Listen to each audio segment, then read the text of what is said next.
नमस्कार, मैं वीरेंद्र सिंह रावत। आज के वीडियो में हम 3 कॉन्सेप्ट्स को एक साथ लेकर कुछ बात कहने की कोशिश करेंगे। एक बात है जेंडर स्टीरियोटाइप और उससे जुड़ी हुई 2 अलग बातें हैं। एक है the protection of women for domestic violence act यानी डोमेस्टिक वायलेंस एक्ट की बात करेंगे और तीसरी हम बात करेंगे महाभारत की 2 कहानियों की। तो चलिए बात करते हैं और बात शुरू करते हैं यहाँ से कि जो जेंडर स्टीरियोटाइप है और डोमेस्टिक वायलेंस एक्ट है और जो महाभारत है, इन तीनों में आपस में मैं क्या संबंध लेकर के चल रहा हूँ। अगर हम इसे जेंडर के पर्सपेक्टिव से और भारतीय ज्ञान परंपराओं के संदर्भ में भी समझने की कोशिश करेंगे, तो भी यह वीडियो आपके लिए लाभकारी हो सकता है। तो सबसे पहले समझने की कोशिश करते हैं कि जो जेंडर स्टीरियोटाइप है, उसका क्या अर्थ है? ये यूनाइटेड नेशंस का एक डॉक्यूमेंट है जिसका शीर्षक है gender stereotypes and stereotyping and women's right. इसमें बताया गया है कि जेंडर स्टीरियोटाइप क्या है? अ जनरलाइज्ड व्यू और प्री कंसेप्शंस अबाउट एट्रीब्यूट्स और कैरेक्टरिस्टिक्स दैट आर और ought to be possessed by members of a particular social group or the roles that are or should be performed by members of a particular social group। एक खास सामाजिक समूह के लोगों के द्वारा किस तरह के गुण, चारित्रिक विशेषताएं और भूमिकाएं निभाई जानी चाहिए, इसके बारे में अगर हमारे पास कोई जनरलाइज्ड व्यू है, कोई सामान्यीकृत धारणा है, जो पहले से ही है, यानी हम उस समूह के लोगों से मिले नहीं हैं, उनसे हमने बात नहीं की है, उनके बारे में हम जानते नहीं हैं, लेकिन हमारे पास पहले से ही उनके बारे में कोई धारणा है, तो इस तरह की जो धारणाएँ हैं, इस तरह की जो जनरलाइज्ड व्यू है और प्री कंसेप्शंस हैं, उनको हम कहेंगे कि ये स्टीरियोटाइप्ड है। ये स्टीरियोटाइप कंसेप्शंस हैं उस समूह के सदस्यों के बारे में या उस समूह के किसी सदस्य के बारे में। तो जेंडर स्टीरियोटाइप के तहत हम ये पहले से ही मानकर चलते हैं कि किसी महिला को या किसी पुरुष को या किसी ट्रांसजेंडर को या किसी एलजीबीटीक्यू कम्युनिटी के व्यक्ति को कैसा व्यवहार करना चाहिए या उसमें किस तरह के गुण होने चाहिए, ये हम पहले से ही मान करके चलते हैं और उसी के आधार पर हम उनके साथ अपने संबंध, अपने व्यवहार को जो है फिक्स करने की कोशिश करते हैं और उनसे उम्मीद करते हैं कि वो भी उस तरह के व्यवहार प्रदर्शित करें। तो स्टीरियोटाइप का मतलब ये है कि पहले से ही धारणाएँ बनी हुई हैं, प्री कंसीव्ड है और प्री कंसीव्ड धारणाओं से घाटा ये होता है कि बिना परिचित हुए हम किसी व्यक्ति के बारे में या व्यक्तियों के किसी समूह के बारे में पहले से ही अपनी राय बना लेते हैं और जिससे कि उस समूह के साथ या उस व्यक्ति के साथ हमारे व्यवहार पर क्वालिटेटिव असर पड़ता है। महिलाओं को क्या काम करना चाहिए, पुरुषों को क्या काम करना चाहिए, महिलाओं को कैसा व्यवहार करना चाहिए, पुरुषों को कैसा व्यवहार करना चाहिए, यह हम मनुष्यता को देखकर नहीं तय कर रहे हैं, बल्कि वह स्त्रियों के समूह से संबद्ध है या पुरुषों के समूह से या फिर एलजीबीटीक्यू कम्युनिटी के समूह से संबंधित है। उसके आधार पर हम उनसे ऐसे व्यवहारों की, ऐसे गुणों की अपेक्षा कर रहे हैं। जबकि इंसान होने के नाते सब में सब तरह के गुण हो सकते हैं। इस बात को नज़रअंदाज करके हम खास समूह के लोगों से खास तरह के व्यवहारों की उम्मीद कर रहे हैं। इस तरह की जो उम्मीद है, उसको हम कह सकते हैं कि यह स्टीरियोटाइप्ड उम्मीद है। बहुत तरह की जो जेंडर स्टीरियोटाइप्ड उम्मीदें हैं, उनमें से एक उम्मीद यह है कि जो डिवीज़न ऑफ लेबर है, वो सेक्स के आधार पर बँटा हुआ होना चाहिए। यानी कि जो लेबर है वो सेक्सिस्ट, उसका जो नेचर है वो सेक्सिस्ट होना चाहिए। यानी कि महिलाओं को घर के भीतर के काम और पुरुषों को घर के बाहर के काम करने चाहिए। अब कौन किस तरह के काम करने में सक्षम है या किसे कौन से काम करने के मौके मिले तो वह उस तरह के काम को करने में सक्षम हो सकता है या हो सकती है। इन तमाम बातों को नज़रअंदाज करके जब हम कहने लगते हैं क्योंकि फलाँ व्यक्ति महिलाओं के समूह से संबंधित है और क्योंकि फला व्यक्ति जो है पुरुषों के समूह से संबंधित है, इसलिए उन्हें घर के या घर के बाहर के ही काम करने चाहिए। इस तरह की उम्मीद, इस तरह का व्यवहार जो है वह स्टीरियोटाइप्ड व्यवहार कहलाता है।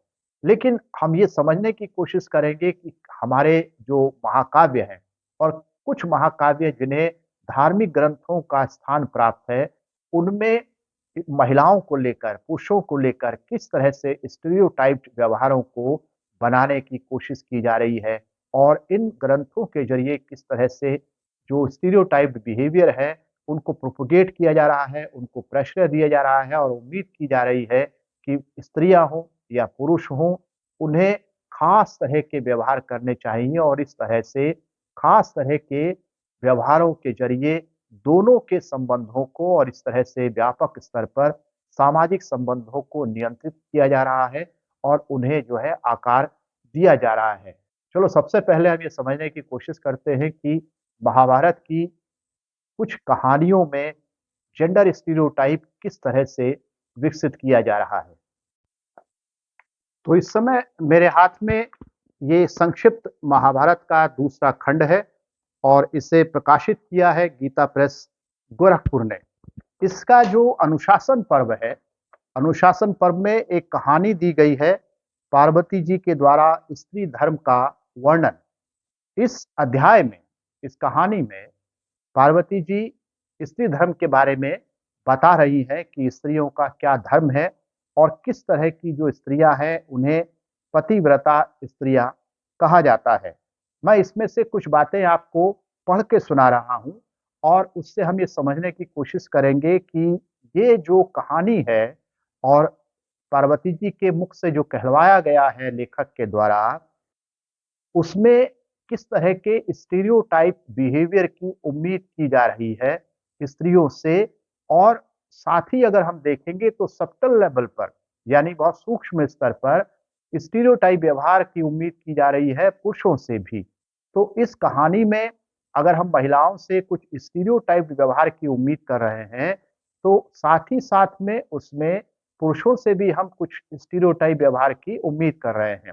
तो इसका कुछ हिस्सा मैं आपको वर्बेटम में सुनाने जा रहा हूं। पार्वती जी कह रही हैं कि साध्वी स्त्री सदा अपने पति को देवता के समान देखती है। अब आपको एक मानक दे दिया गया है कि अपने पति को देवता के समान देखना है। जो ऐसा करती हैं वे साध्वी स्त्रियां हैं। लेकिन पति को कैसा होना चाहिए, उसके क्या कैरेक्टरिस्टिक्स होने चाहिए, उसका व्यवहार कैसा होना चाहिए, इस पर कोई बात नहीं कही गई है। बल्कि ये बात कही गई है कि साध्वी स्त्री कौन होती है। वह होती है जो अपने पति को देवता की तरह देखती है। आगे इसमें कहा गया है, कोट, जो अपने हृदय के अनुराग के कारण स्वामी के अधीन रहती है। यानी कि जो अपनी मर्जी से पति की गुलाम हो जाती है, उसके अधीन रहती है, उसके कंट्रोल में रहती है, आजादी की कोई उसमें चाहत नहीं है, ऐसी जो स्त्रियां हैं वह पतिव्रता स्त्रियां हैं और ऐसी स्त्रियां साध्वी स्त्रियां हैं। तो साध्वी की क्या निशानी है? जो गुलामी को आत्मसात कर ले, जो गुलामी को लपक करके अपने हिस्से में रख ले और अपने हृदय में उसे बिठा ले। यानी कि अपने अनुराग के कारण, यानी कि जो गुलामी को प्यार करने लगे, यानी जो हेजेमनाइज्ड हो इस तरह से कि गुलामी ही उसके हित की चीज है, ऐसी स्त्रियां जो है पतिव्रता स्त्रियां हैं। यह इस अध्याय में कहा गया है और ये बात पार्वती जी के मुख से कहलवाई गई है। इसी अध्याय में आगे कहा गया है, कोट, जिसका चित्त अपने पति के सिवा और किसी का चिंतन नहीं करता, वह प्रसन्न वदन रहने वाली स्त्री धर्मचारिणी मानी गई है। आगे इसमें और भी खतरनाक बात कही गई है अगर हम इसको जेंडर इक्वालिटी के पर्सपेक्टिव से समझने की कोशिश करते हैं और स्टीरियोटाइपिंग के पर्सपेक्टिव से समझने की कोशिश करते हैं। इसमें कहा गया है, कोट, जो स्वामी के कठोर वचन कहने या क्रूर दृष्टि से देखने पर भी प्रसन्नता से मुस्कुराती रहती है, वही स्त्री पतिव्रता है। मैं फिर से पढ़ रहा हूं, जो स्वामी के कठोर वचन कहने या क्रूर दृष्टि से देखने पर भी प्रसन्नता से मुस्कुराती रहती है, वही स्त्री पतिव्रता है। तो स्त्रियों से किस तरह का स्टीरियोटाइप्ड बिहेवियर अपेक्षित है? अपेक्षित क्या है कि अगर पति कठोर वचन कह रहा है या कठोर दृष्टि से देख रहा है, तो उस पर भी जो स्त्रियां मुस्कुराती रहती हैं, वे पतिव्रता स्त्रियां हैं। उन्हें महान कहा गया है, उन्हें बेहतर कहा गया है और इस तरह से स्त्रियों से एक स्टीरियोटाइप्ड बिहेवियर की उम्मीद की गई है। और वो स्टीरियोटाइप्ड बिहेवियर क्या है? लेकिन अगर इसके उलट देखें, जो स्त्रियां पति के द्वारा कठोर वचन कहने पर उसे डांट दे, मना कर दे, उसका प्रतिवाद करे या क्रूर दृष्टि से देखने पर उसका प्रतिवाद करे, तो कहा गया है कि ऐसी स्त्रियां जो हैं वो साध्वी नहीं है, वो अच्छी नहीं है, वो बेकार खराब स्त्रियां हैं। तो कैसा जो बिहेवियर है वो उम्मीद किया जा रहा है, स्टीरियोटाइप पति से ऐसी उम्मीद नहीं की जा रही है। वो किसी भी तरह का व्यवहार कर सकता है। अगर वह बदतमीजी करे, अगर वह मिसबिहेव करे, अगर वह गाली दे, अगर वह मारे-पीटे, अगर वह बात-बात पर ताना दे, तो भी कहा गया है कि स्त्री को ऐसे पति को भी देवता मानना चाहिए और अगर वह देवता मानती हैं और उसकी कठोरता को खुशी से बर्दाश्त करती हैं, तो ऐसी स्त्रियां जो है पतिव्रता स्त्रियां हैं। तो जिन्हें हम महान ग्रंथ कह रहे हैं, वह जेंडर स्टीरियोटाइप को गढ़ने में किस तरह से अपना योगदान देती होंगी, यह एक अध्ययन का विषय हो सकता है। लेकिन अगर हम देखें तो ये जो ग्रंथ हैं, महाभारत जैसे ग्रंथ, ये बहुत बड़ी मात्रा में पढ़े जाते हैं, सुने जाते हैं और इन पर बहुत सारे लोग प्रवचन करते हैं, जिसमें हज़ारों की संख्या में लोग बैठ कर के सुनते हैं। तो ज़ाहिर-सी बात है कि इसका कुछ न कुछ असर तो पड़ता होगा उन स्टीरियोटाइप्स को मजबूत करने में और उन स्टीरियोटाइप्स का प्रचार-प्रसार करने में। महाभारत के अनुशासन पर्व के इसी अध्याय में पार्वती जी के मुख से कहलवाया गया है कि जो स्त्रियां पति के सिवा दूसरे किसी पुरुष की ओर देखना तो दूर रहा, जो पुरुष के समान नाम धारण करने वाले चंद्रमा, सूर्य और किसी वृक्ष की ओर भी दृष्टि नहीं डालती, वही पातिव्रत धर्म का पालन करने वाली है। यानी कि जो स्त्रियां पुरुषों को तो छोड़िए, उनका ख्याल तो छोड़िए, जिन वस्तुओं और जिन जगहों को पुल्लिंग नाम से पुकारा जाता है, जैसे चांद निकला है, चांद निकली है नहीं, चांद निकला है। तो चांद जो है वो पुल्लिंग जो है एक शब्द हो गया, एक वस्तु हो गई। तो जो स्त्रियां चांद को नहीं देखती, सूर्य को नहीं देखती, अब पेड़ भी पुल्लिंग है, पेड़ को नहीं देखती हैं, ऐसी स्त्रियों को कहा गया है कि वो स्त्रियां पातिव्रत धर्म का पालन करने वाली हैं। तो आप अपनी आंख पर पट्टी बांध लीजिए, क्योंकि बहुत सारी वस्तुएं हैं जो पुल्लिंग शब्दों से पुकारी जाती हैं, स्त्रीलिंग शब्दों से पुकारी जाती हैं। लेकिन महाभारत कह रहा है कि वो जो मानक है कि कौन स्त्री अच्छी है, कौन बुरी है, वो मानक ये है कि जो पुल्लिंग शब्दों से पुकारे जाने वाली जो वस्तुएं हैं, उनकी तरफ भी नहीं देखती है। ऐसी स्त्रियों को कहा गया है कि वे साध्वी हैं और पतिव्रता हैं। तो स्टीरियोटाइप्ड बिहेवियर किस तरह से गढ़ा जा रहा है इन ग्रंथों को, जिन्हें हम महान ग्रंथ कहते हैं, ये भी हमको समझना होगा कि जिस दौर में हम इंडियन नॉलेज सिस्टम्स पर काफी फोकस कर रहे हैं, अगर ये नॉलेज है तो ये नॉलेज कैसा है, इस पर भी हमें सोचने की जरूरत है। जो हिंसा को बढ़ावा दे रहा है और गुलामी को बढ़ावा दे रहा है, जो कॉन्स्टिट्यूशनल प्रिंसिपल्स हैं और लिबरल प्रिंसिपल्स हैं, उनके खिलाफ खड़ा हुआ है। ऐसा ज्ञान अगर हम भारतीय ज्ञान के नाम पर आगे बढ़ाते हैं, तो हमें सोचना होगा कि हम देश को, अपने समाज को, अपने नागरिकों को किस दिशा में लेकर के जा रहे हैं। अब आते हैं हम जो है एक और कहानी पर। ये मेरे हाथ में संक्षिप्त महाभारत का पहला खंड है और इस खंड में भी हम एक कहानी का थोड़ा-सा हिस्सा समझने की कोशिश करेंगे और बाकी आप अलग जगह से अ, इसके रेफ़रेंस को देख सकते हैं, समझ सकते हैं और मैं कोशिश करूँगा कि इसका जो पूरा पाठ है वह स्क्रीनशॉट के तौर पर स्क्रीन पर चलता रहे। इसमें जो वन पर्व है महाभारत का, उसमें एक कहानी है जिसका शीर्षक दिया गया है पतिव्रता स्त्री और कौशिक ब्राह्मण का संवाद। इसमें ये मार्कंडेय जी जो है युधिष्ठिर को एक कहानी सुना रहे हैं और ये बता रहे हैं कि जो पतिव्रता स्त्रियाँ हैं उसका एक लक्षण क्या है?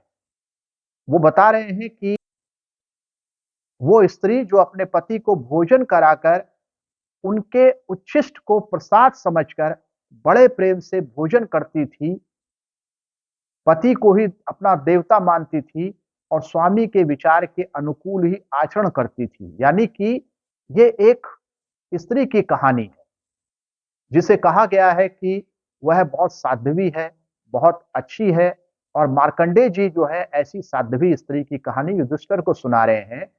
ऐसी साध्वी स्त्री के 2 जो कैरेक्टरिस्टिक्स हैं, वो क्या बताए गए हैं? बल्कि 3 कैरेक्टरिस्टिक्स क्या बताए गए हैं, एक छोटी-सी यानी एक पंक्ति में ही 3 कैरेक्टरिस्टिक्स क्या बताए गए हैं। पहला कैरेक्टरिस्टिक ये बताया गया है कि वह पति को पहले भोजन कराती थी, खुद बाद में खाती थी। दूसरा कैरेक्टरिस्टिक्स ये बताया गया है कि वह पति के द्वारा जो झूठा भोजन है, उसको प्रसाद समझ के खाती थी। तीसरा कैरेक्टरिस्टिक्स ये बताया गया है कि वह पति को देवता मानती थी और चौथा कैरेक्टरिस्टिक ये बताया गया है कि वह स्वामी के विचार के अनुकूल ही आचरण करती थी। जैसा उसका पति कहता था, जैसा उसके पति को अच्छा लगता था, वैसा ही वह आचरण करती थी। इस कहानी के इस छोटे से अंश में हम देख रहे हैं कि स्त्रियों से 4 स्टीरियोटाइप्ड बिहेवियर्स की अपेक्षा की जा रही है। मैं फिर से दोहरा दूं कि वह भोजन बाद में करेगी, पति पहले करेगा। दूसरा ये है कि उसका जूठा जो है वह खाएगी, वह भी प्रसाद समझ करके।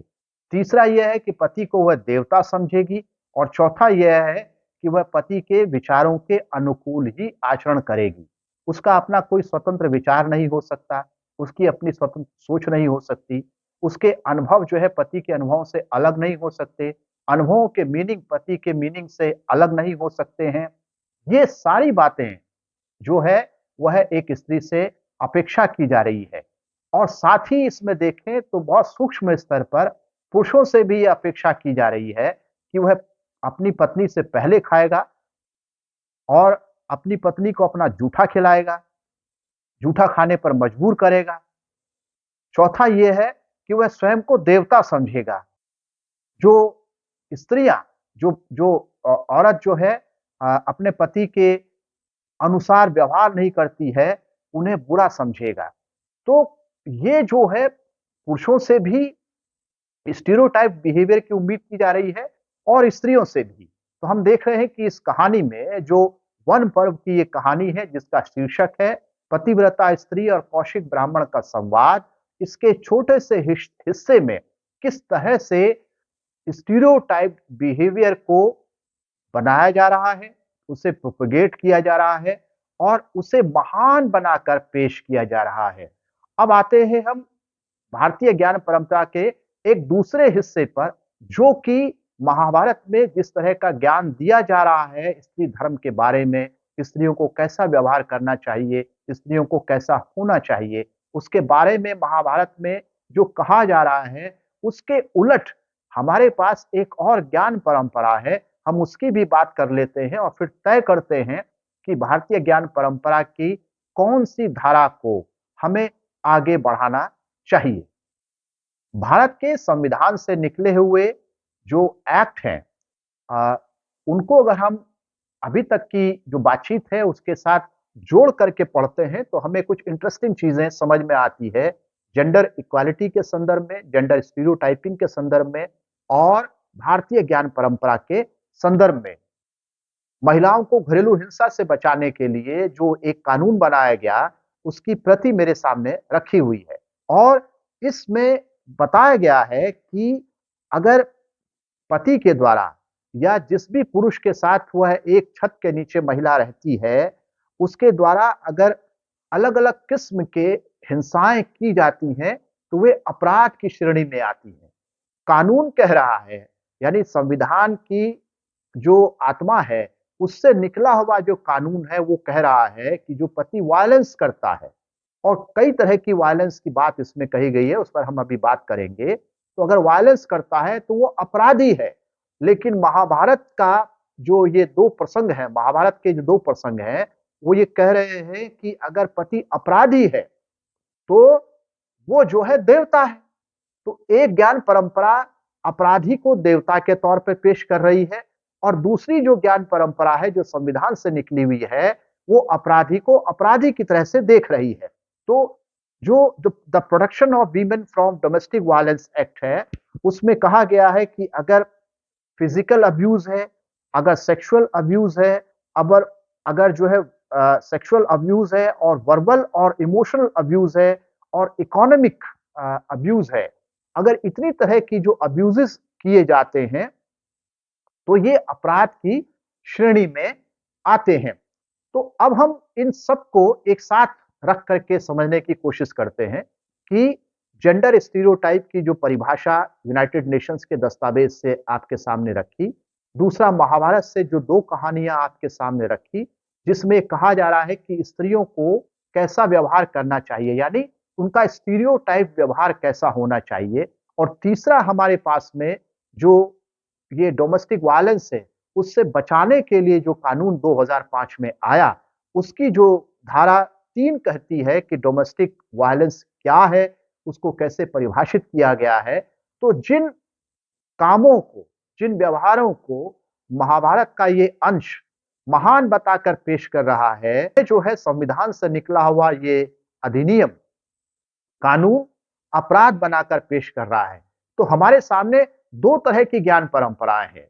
एक महाकाव्यों से निकली हुई जेंडर के संदर्भ में, जेंडर इक्वालिटी और जेंडर स्टीरियोटाइप के संदर्भ में, और एक संविधान से निकली हुई। तो अब हमको ये तय करना है कि हमें किस तरह की ज्ञान परंपरा को आगे बढ़ाना है, ताकि भारत जो है एक ज्यादा मानवीय समाज के रूप में आगे बढ़ सके। नमस्कार, मैं वीरेंद्र सिंह रावत।